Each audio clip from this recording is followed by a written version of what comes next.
ಈ ರೀತಿ page open ಆದರೆ ಯಾವ ರೀತಿ ಲಾಗಿನ್ ಮಾಡಬೇಕಂತ ನೋಡೋಣ. ಮೊದಲಿಗೆ ಲಾಗಿನ್ ಪುಟಕ್ಕೆ ಹೋಗಿಲ್ಲೇ ಅಥವಾ ಇಲ್ಲೇ ನಿಮ್ಮ ಮೊಬೈಲ್ ನಂಬರ್ ಹಾಕ್ರಿ 776851 ಈ ರೀತಿ 10 ಸಂಖ್ಯೆ ನಂಬರ್ ಹಾಕಿ OTPಯನ್ನು ಪಡೆಯಿರಿ ಅಂತಲ್ಲ, ಇದ್ರ ಮೇಲೆ ಕ್ಲಿಕ್ ಮಾಡಿರಿ.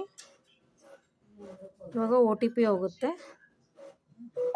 ಅದು 5 ನಿಮಿಷ ಟೈಮ್ ಇರುತ್ತೆ. ಇಲ್ಲೇ 3967 ಬಂತು. 3967 ಹಾಕಿ ನೆಕ್ಸ್ಟ್ ವೆರಿಫೈ ಆ್ಯಂಡ್ ಪ್ರೊಸೀಡ್ ಅಂತ ಕೊಡ್ರಿ. ಇಲ್ಲಿ ನಂತರ MP ನಮೂದಿಸಿ ಅಂತ ಬರುತ್ತಲ್ಲ, ಇಲ್ಲಿ ನೀವು ಯಾರು ಕೂಡ 2234 ಹಾಕ್ಬಾರ್ದು. ಬೇರೆ ಒಂದು ನಿಮ್ಗೆ ಗೊತ್ತಿರೋ ಹಾಗೆ MP ಸೆಟ್ ಮಾಡ್ಕೋಬೇಕು. ಈಗ ನಿಮ್ಮ ಡೇಟ್ ಆಫ್ ಬರ್ತಾರ ಇಟ್ಕೋರಿ, ಅಥವಾ ಬೇರೆ ಒಂದು 4 ಸಂಖ್ಯೆನ ಯಾವ್ದಾರ ಇಟ್ಕೋಬೋದು ನೀವು. ಇಲ್ಲಿ ಯಾವ್ದು ಇಡ್ತೀರಿ ಟೀಚರ್?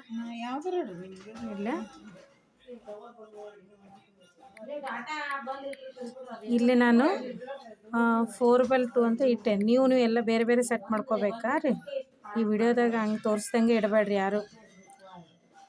ಈಗ ನೆಕ್ಸ್ಟ್ ಸಲ್ಲಿಸ್ ಅಂತ ಕೊಟ್ಬಿಡ್ರಿ. ಈ ರೀತಿ ಮತ್ತೆ ಇದೇ ಪೇಜ್ ಬಂತು. ಈ ತಿರ್ಗಾ ಏನು ಮಾಡ್ಬೇಕು, ನೀವು ಲಾಗಿನ್ ಅಂತ ಹೊಡೀರಿ. ಇಲ್ಲಿ ಏನು ಮಾಡಿರಿ, ಮೊಬೈಲ್ ನಂಬರ್ ಹಾಕ್ರಿ. ಮತ್ತೆ 7795726851 ಹಾಕ್ರಿ. ನೆಕ್ಸ್ಟ್ ಇಲ್ಲಿ ಪಾಸ್ವರ್ಡ್ ಕೇಳಿದಾಗ ನೀವೇನು ಪಾಸ್ವರ್ಡ್ ಸೆಟ್ ಮಾಡಿರಲ್ಲ MP ಅದನ್ನು ಹಾಕ್ಬೇಕು. ಇಲ್ಲಿ ಈಗ ಮತ್ತೆ ಇಲ್ಲಿ ಶೋ ಮಾಡ್ಕೋಬೋದು ನೀವು, ಅಂದರೆ ಕರೆಕ್ಟ್ ನಾನು ಕೊಟ್ಟಿರೋ ಪಾಸ್ವರ್ಡಿಗೆ ಇದು ಮ್ಯಾಚ್ ಐತೆ ಇಲ್ಲ ನೋಡಿಕೊಂಡು ಓಕೆ ಇತ್ತಂದರೆ, ಅಥವಾ ತಪ್ಪಿದ್ರೆ ಎಡಿಟ್ ಮಾಡ್ಕೊಳ್ಳಿ. ಇಲ್ಲ ಕರೆಕ್ಟ್ ಇದ್ದರೆ ಓಕೆ ಕೊಟ್ಟು ನೆಕ್ಸ್ಟ್ ಸೈನ್ ಇನ್ ಅನ್ರಿ.